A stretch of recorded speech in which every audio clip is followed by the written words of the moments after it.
Greetings fans, friends, and family. Your Crafty Diva Cat here with part 2 of my works in progress on the Mates project. Now this was a project I was working on for my husband for Christmas, and I finished it with just a couple of days to spare. I had a few days around Christmas where all I did was either work or work on the cross stitch. But I did get it finished in time and it went over really well at Christmas. I framed it myself. Let me give you an idea here of what the finished piece looks like. It's quite a large piece. And trying to get a little less of a glare there. Let's see if I get a little closer, if that'll help.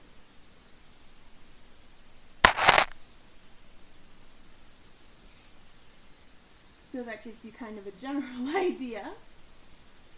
It was a fun piece to work on, though I don't know if I would do quite as large of a piece on black canvas again, as it got really hard on my eyes towards the end. The stitching of the black thread on the black canvas was the worst. There was only one time of day when it was comfortable to do, and that was between about 2:30 and 3:30 in the afternoon, when the sun was just at the right spot in my living room, that it made it easy enough to see everything really well. So I was really limited on when I could work on those areas. And as you can see, there's up here, down here, there's some pretty significant areas that are black.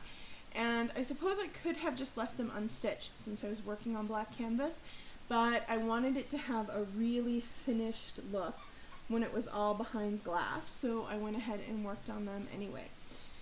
And as I talked about when I was working, because of the problems with the canvas, I wound up stitching very close to the edges all the way around.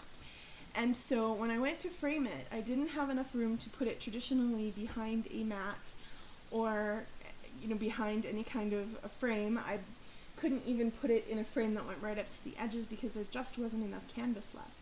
So this is not a mat around the edges. What I did was get a sheet of paperboard for the back and use double stick scrapbooking tape to adhere the cross stitch to the center of the paper, and then just got that into the frame, and it has turned out quite beautifully. It looks matted because of the one little stitch edge. There's one free stitch all the way around of space that almost makes it look like there's a dip and a mat.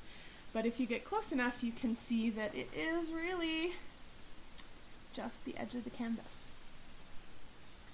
But overall, it was a great project to work on. The project is available through patternsonline.com, which is where I purchased it. I believe it was about in the $6 or $7 range, so it was one of their more expensive patterns on that site, but definitely worth it for the way that it turned out.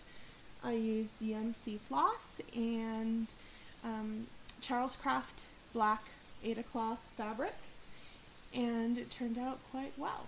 So that was part 2 of Mates. Stay tuned here on YouTube, or tune into Twitter or Facebook for tips, tricks, and other project ideas in cross stitch and other crafts. As always, thanks for watching and happy crafting.